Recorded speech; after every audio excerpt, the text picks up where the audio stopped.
now's the time to actually like try and take a risk and do something. I was still living at home. I was young. I was 21 and I was like, look, I could always go back and be a recruiter. So you had an idea and you thought, okay, I want to give it a shot. What was the support and response from your family or friends? Because I'd only been in my role in recruitment for 9 months, my parents were a little bit like,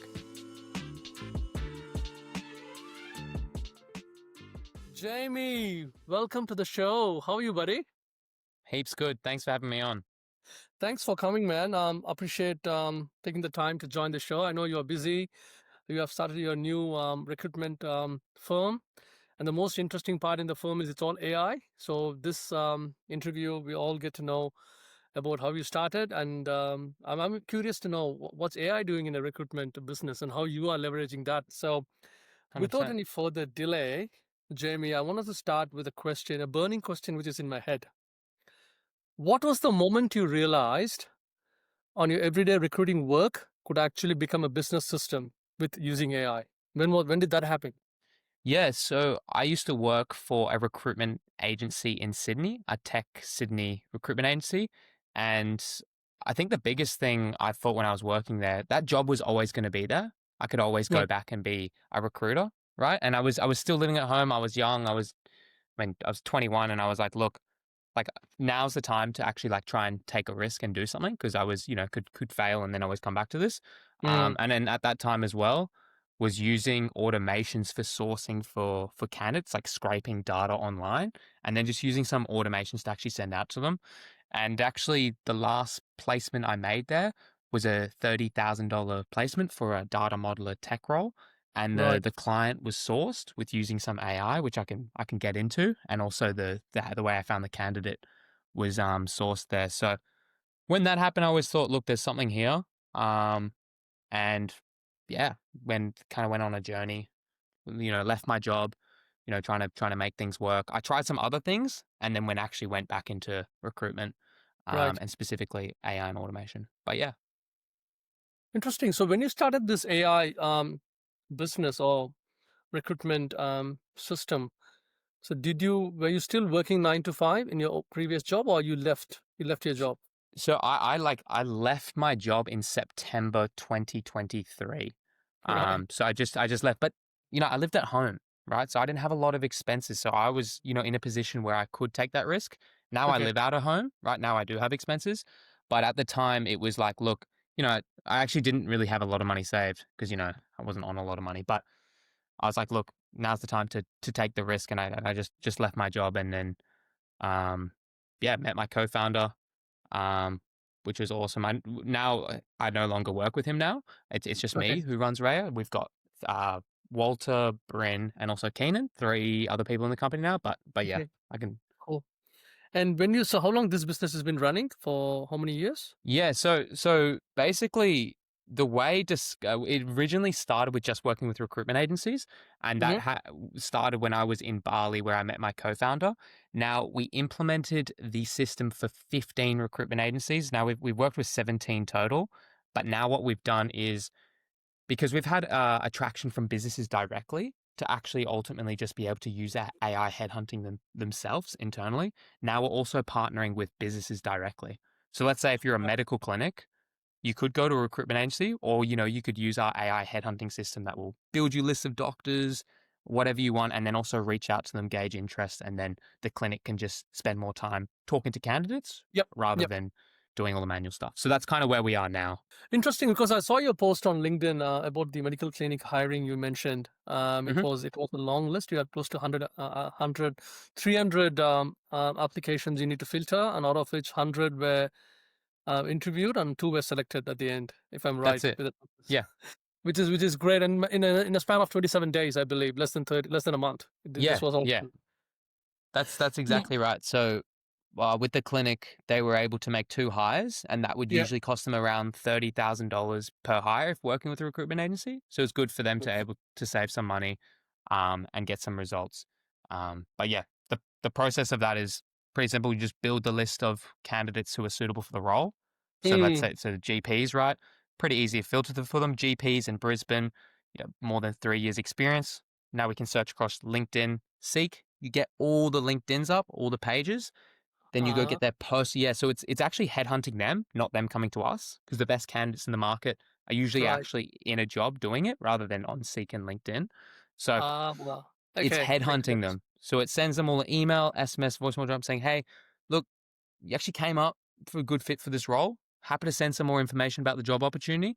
And then that's when they're calling back, and that's where Kevin from my local doc was able to jump on the phone, speak with the doctors, and let them know about opportunities. Yeah. Oh, interesting. So your AI will filter the profiles on LinkedIn. The best way to look at it, it's just we're just searching the whole internet for profiles. So when we're doing medical, we'll go on LinkedIn. But let's say if we're doing a tech role, we might want to search on GitHub. We might want to search on Seek. Might want to search on LinkedIn as well. So we're able to just search the whole internet. And then we use a platform called Clay that enables you to just be able to get personal email addresses and personal mobile numbers. Like if I could probably chuck your LinkedIn profile into Clay and we could just get your personal Getting mobile personal number up. details. Right, Yeah. right. The question is, so this AI tech, the one you're using to get candidates' profile and details, Mhm. how much capital required to build that tech, and how it was sourced, and how did that happen? Yeah, so what we do is like we have so Bryn who works on our team, he's more technical, but there's no like hectic hard coding or building Okay. things from ground up. It's just what we are doing is we're bringing systems together that work really well into a centralized Mm, place. So let's say if you okay. have you heard of, maybe email sending platforms, maybe like Yeah, I know Smartlead, the automated emails that goes yeah. out for marketing and stuff. Yeah. So we'd use that. We'd use a phone dialer that has an automation that will call their Yep. phone and hang up, leave a voice message, email, and then we just tie it together with API connections and visualize it in one place for the client. So it's really just a matter of we're utilizing multiple tools, bringing them together, and making it easy to use. Wow, that's interesting to know how. So, because the reason why I asked this question, Jamie, is the moment we hear the term AI, everyone thinks about it's complex. You need a lot of coding. You need a lot of knowledge about the technology and stuff. But it looks like it's just marrying the systems that are required to run the process, and that's what you Yeah. guys are, if I'm right. Yeah, exactly right. And to be completely fair as well, in terms of AI, there's not a lot of whole of AI that's involved with our business. It's just a lot of Right. automation and yeah, automation and searching and things of that nature. I guess the AI comes in when you're actually crafting messages where it can look at their profile, something personalized to them. But it's the hot topic word at the moment. You say AI in any conversation, and you can get a meeting booked in. So yeah, that's Inter- it's kind of how uh, how it is. Yeah, I'm curious to know how was your experience getting your first client when you started your business, and what are the challenges you faced, and how did you convince your client, because you are a newbie, and it yeah. was it is quite hard. It is quite build the trust, and how did that happen? I got to say the first client was really difficult where we had to actually provide the service for free to get a result because we Mm, kept coming into the same thing saying, "Hey, can you send someone over who's used this system and got a result?" Before anyone would want to pay, always wanted to hear that. So we actually had to launch a campaign, get some results, proof of concept. um, Um, okay. do it for free, which I'd recommend for anyone. If you're ever going to sell something, give it away for free, get a case study, because when you come into actually selling it, people are, a lot of the time, especially if you're new, they're going to say, "Hey, can I see someone else that you've worked with?" So, yeah. Interesting. And yeah, we signed our first client in Bali, which was awesome. That was a crazy experience. And then we came back to Sydney, Jude and I, and yeah, just kept selling clients. We use our own system to find clients as well. Obviously, with building the list, sending email, SMS, voicemail drop, then booking meetings, running demos. Um, but yeah, I think yeah, first client's the hardest. But when it comes to software, if you can prove it works, you will be able to sell your product itself, right? Like if you look at, I don't know, like protein powders and all that stuff, those products, it's all like the marketing and the packaging and stuff. But like Yeah, in software, it's just like if you can show that what you've got works, you it you will works. win. Like it's really as simple as that. So So are you saying that anyone who's wanting to start a business, see if you can offer the first client a free service, Mhm. and then keep it as a case study and showcase that your second and third and fourth clients, this is what Ex they've done, and get some reviews from the first client as well, so you can exactly. market yourself. Yeah, yeah. Give it away to 1 or 2 people, get a good Right. result with them, and then get them to, give them a case study, be able to speak highly about you. Especially if you're giving away a service for free and you've helped them out, they're gonna help you out, right? Nice. Um, and then yeah, and then have like maybe some screenshots on some emails you've spoken about, of results, and then you can then show that to a potential paying client. Cool. Yeah. For someone still working full time who's listening this podcast or is interview right now, what's the easiest way to test if the skill could actually make money on its own? I think go ahead and first try and help someone and just try and sell it, right? And try and go Right. out there, try and sell it. Say, hey, look, I'd love to help you do this. If you can get away with selling it without getting a case study, that's amazing. But it's also just backing yourself because, early on, like we pretty much made this up, right? So when we actually were implementing the system, we didn't know if it was going to work, but we just believed we were going to be able to make it work. Like, but that's the thing. It's like you only know until you do it. So we just had to do it, and I guess now it's been over 14 months. We've niched down a little bit more. We did a little bit more with recruiters. Now we just do headhunting. The Hmm. reason is because that works. We get results in it. Like we've launched campaigns this week as well. Like it consistently works. So it's like that's all I'm gonna do. I'm not gonna do anything else. Yeah. What were you doing before that you thought of it is a weight on your shoulder that you want to take it out? What That what what I was doing in recruitment.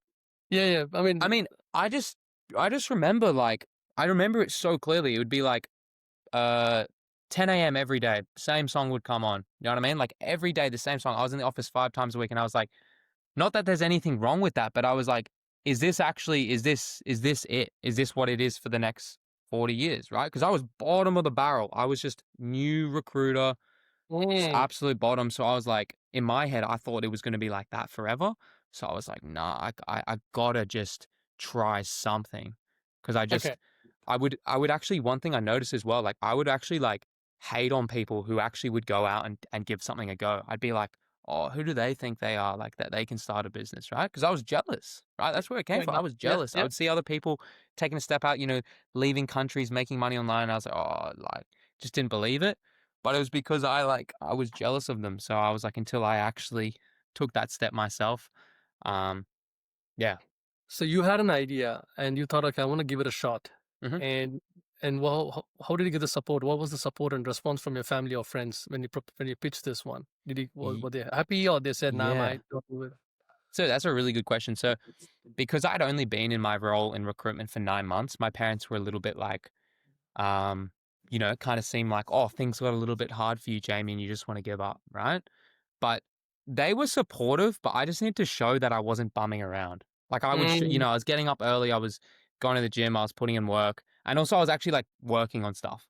Like yep. initially, I didn't go straight into the AI and recruitment automation, but I was trying things. I was doing like just random things, right? Chasing the Right. next, trend. But yeah, eventually I came back to recruitment and AI because I actually had some skills in that.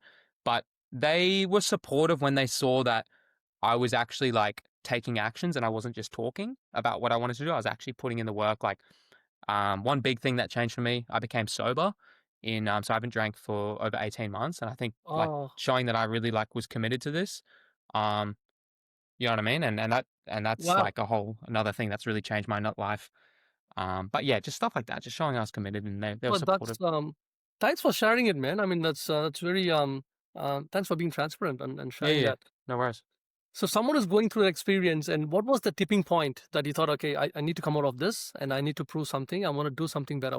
How did that happen? Seeing people who were a lot more successful than me and then not That's seeing a right. whole lot Mm, different. Like the people who are making a lot of money, doing super successful, when I speak to them, I'm like, there's nothing that they have that I'm lacking. It's just they have self belief and they take action. So I was just like, that's the only difference between us. So I'm going to have some self belief and take action. Yeah. right. And how did that happen? Was it baby steps or is it just what one shot? Yeah, really good question. I think it was actually surrounding myself with people who are really successful. So when I left They, my recruitment job, I worked for someone called Russell Manser. You may or may not heard of him. He's a influential figure on Instagram. He unfortunately passed away.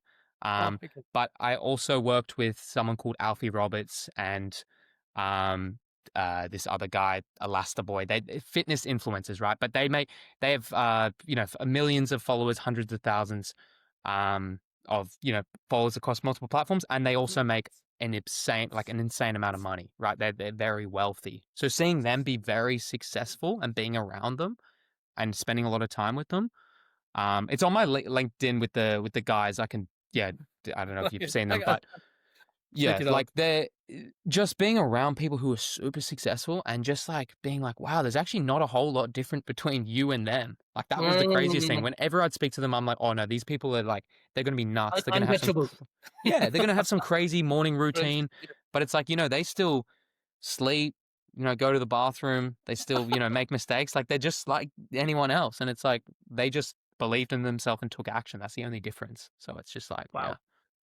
You have said very good points. Surround yourself with people with high energy and who are achieving things that will push you as well.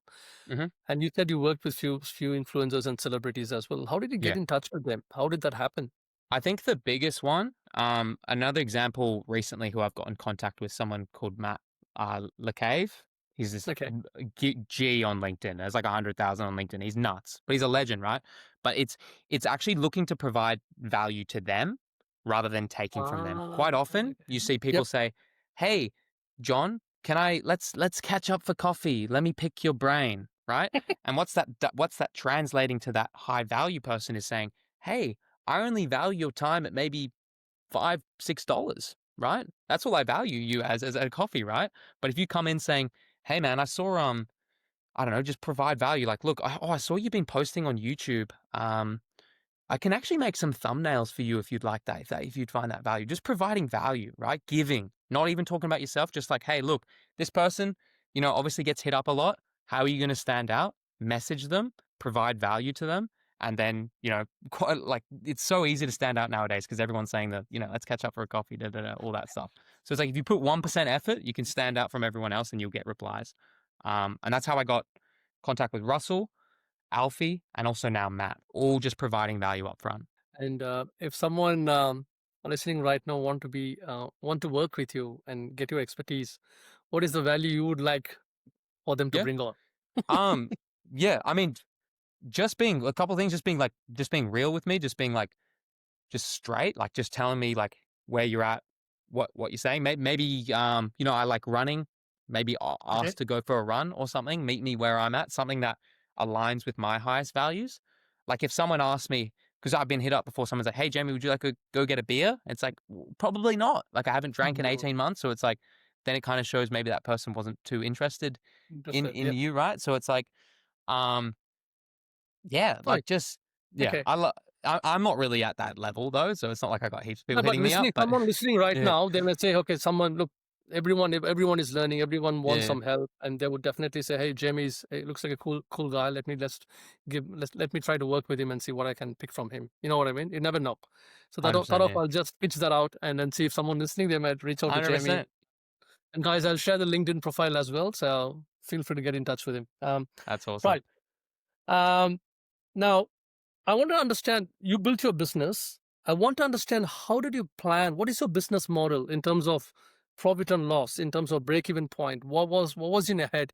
I'm going to run this business for say a year or 6 months. If Hmm. that doesn't give me any sort of return, I'm going to step away from it. Or you said, no, I'm going to give my heart out. I'm going to make sure this business will succeed. Is that, what is the approach? What were you thinking? How did you run it out? Yeah, I think that's a really good question because we definitely have evolved and pivoted. Initially, we started working just with recruitment agencies, with Mm, helping them get one of two things. First thing was clients, so that's new people to offer their recruitment services to, and the other was more candidates, right? When they have jobs on, how to reach out to them, yep. right? So what we found is from working with the recruitment agencies, we'd always get results with the candidate side, running candidate campaigns, but client campaigns were hit and miss. We had some client campaigns that weren't very successful with our clients. So instead of continuing to try and sell something that wasn't, super successful, we sort of started to be more choosing with which clients we would work with for client campaigns, All right. right? And then just candidate campaigns. Now, there's only nowadays we'd only really work with do client campaigns if it's in financial, medical, or IT. Everything else we wouldn't work in it for the client side. But candidate side, that's where we're really doing a lot of our focus, and that really just came from seeing what's working and doubling down on it. Oh, okay. So it's just I think niching down, continuing to niche down and get really good at offering one service. Um, that's what's really been a game changer, I guess. A lot of A/B Uh, testing was done, yeah, to understand yeah, this and cohort. also performance pricing was helpful as well. Like the way we pitched our service, we would have a $15,000 setup to run campaigns to help you generate more clients. But the client would only pay half up front Mm, and then mm. only pay the other half when they make $20,000 Yeah, from our system. So when you do stuff like that as well, it kind of shows you back what you're doing. And it's like, look, I want you to pay me money, but to get this going, but I'm also going to put my skin in the game and put my back up against the wall. yeah. So we're actually working towards a result together. So just like kind of pricing and pivoting like that, but that all just came from just, constantly, like, taking meetings, selling to the market, getting feedback, and I think that's a really cool thing. Is if you're getting consistent feedback, just making a change quickly, from what you're seeing.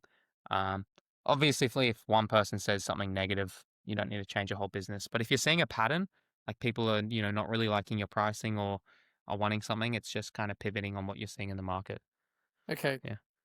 And do What you mind Yeah. sharing, are you making profit? Are you making break even? What's happening with your Yeah, revenue so right we, since, can I share my screen? Actually, would that be Yeah, kind of weird? please go for it. One thing that's really big, let me just zoom in a little bit more, is booking meetings. Like we really focus on booking lots of meetings because when you have lots of leads, like that's the blood of your business. So we really optimize to book a Mm, lot of meetings. Slowed down a little bit recently just because we've actually having a little bit of inbound recently, which is really cool. I'll just do that it like sounds this. good. So these numbers are all since July. So this is all so initial first meetings. I still got to move them. We've had 44 meetings.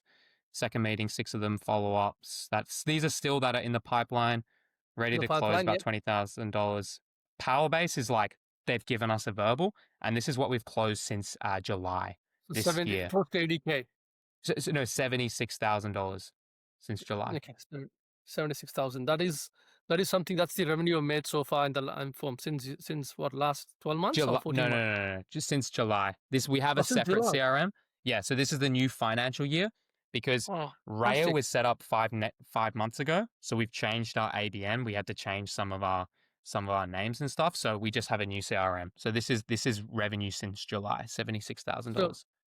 how much is your profit in that one, cutting all the overhead cost, and just a ballpark, just to know. Yeah. rough- So it depends with the client because sometimes when we do like, let's say if we do the $15,000 setup, they pay half. We will cover data and some Mm, of the automation costs. For that kind of sale, it might only take, like, in terms of system costs, it might take $1,200 to fulfill. And then, we have a VA that I actually pay really well because he's great. okay, Bryn is great. So he's paid at, yeah, like a decent, like, rate. Nothing crazy, but in terms of profitability, like, business probably costs like 10 grand a month max to 10 run. grand. And that's Okay, all, well, but that's all my expenses as well in there. But it is a profitable business. The only thing I need to nice. pay for is pay for myself, pay for the salary of Bryn. Everyone else who No, I work with is on commission. So if they're a salesperson, if they make money, they're just on commission. They make 10% on cash collected.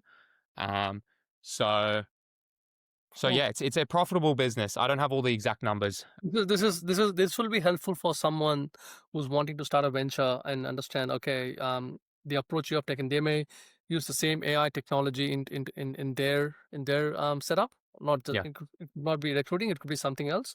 And they wanted to say, okay, this is what I'm thinking. Okay, it looks like Jamie is making these numbers, yeah, and I could reach the same ballpark numbers eventually, yeah, depending on 100%. the leads. You know what I mean? And Yeah. that's, thanks for sharing again those ones.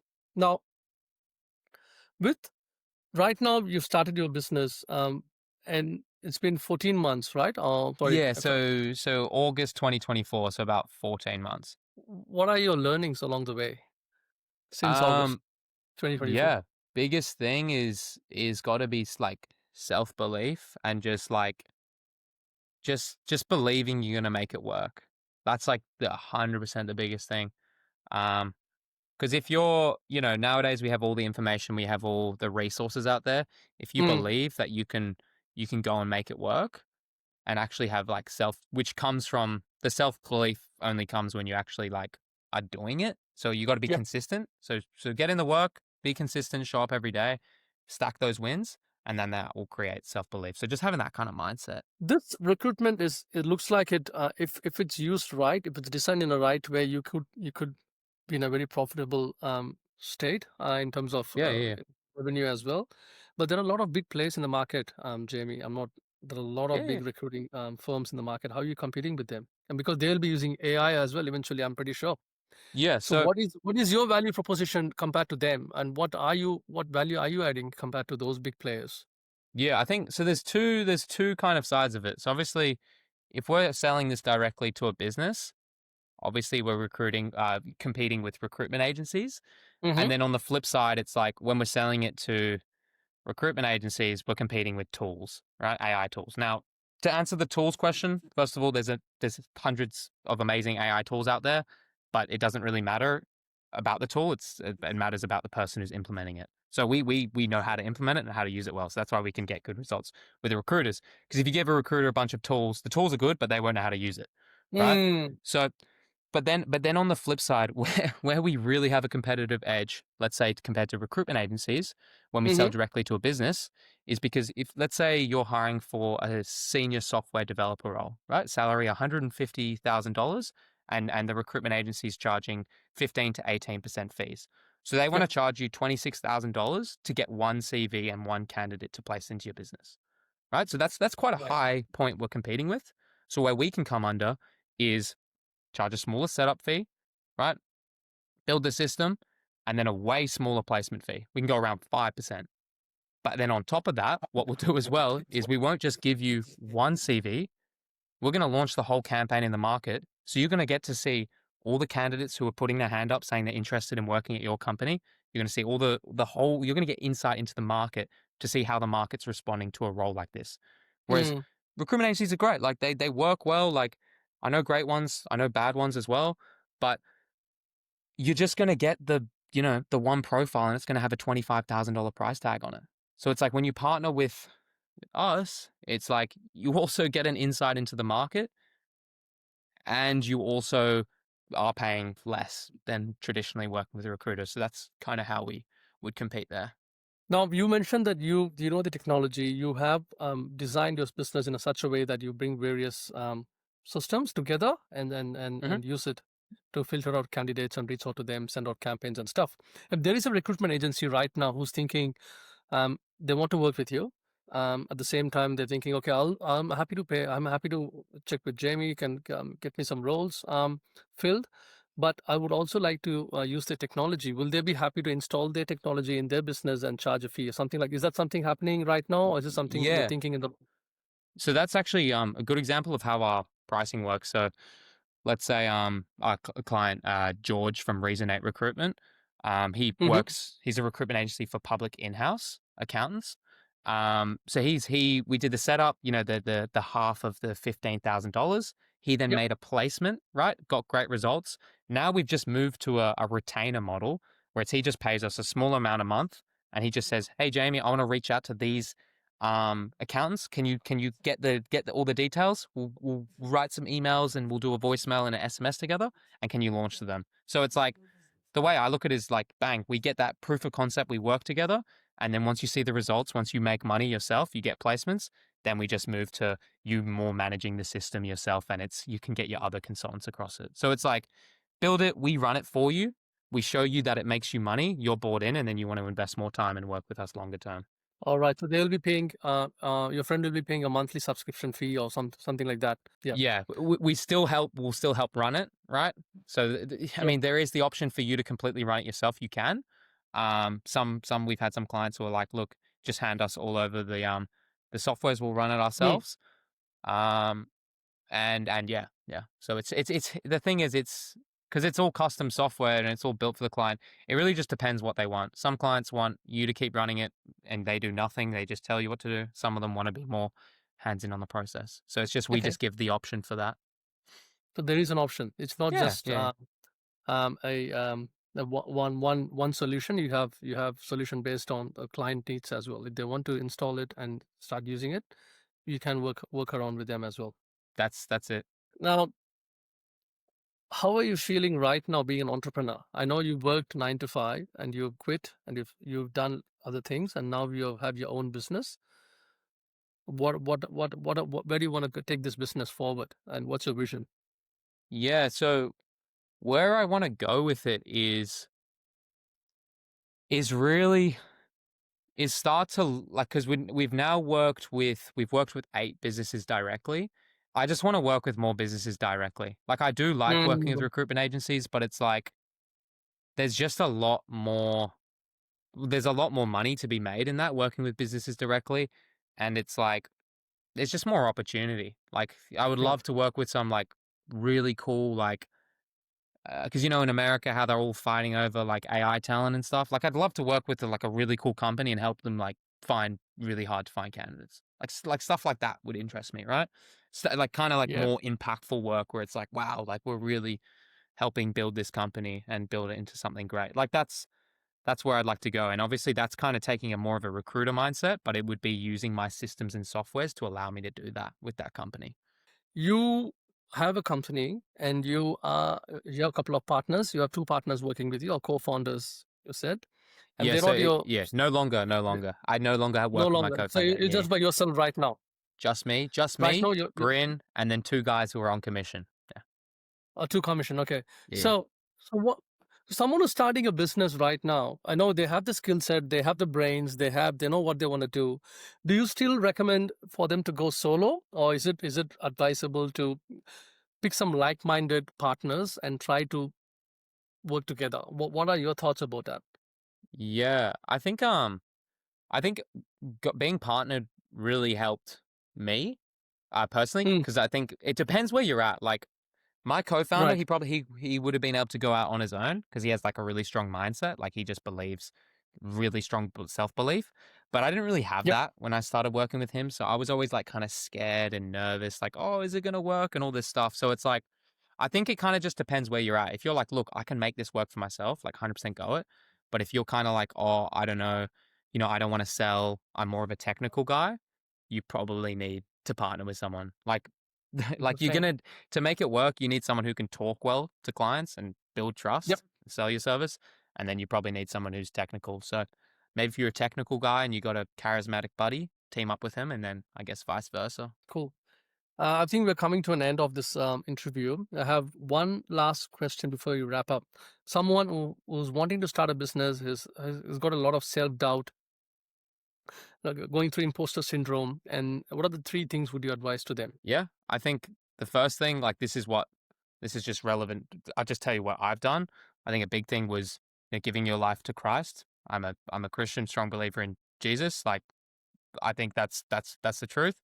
Um, Hmm. and and yeah, like having your identity solidified in something that's not just your works, right? Because if I put my whole identity in business, my mental health is going to go up and down. But if I have my identity in something higher, let's say God, Mm, let's just for some of the viewers that might be something else, right? That's something that's going to be outside of your external control and it's consistent. yep. Um, so yeah, that's what I'd recommend.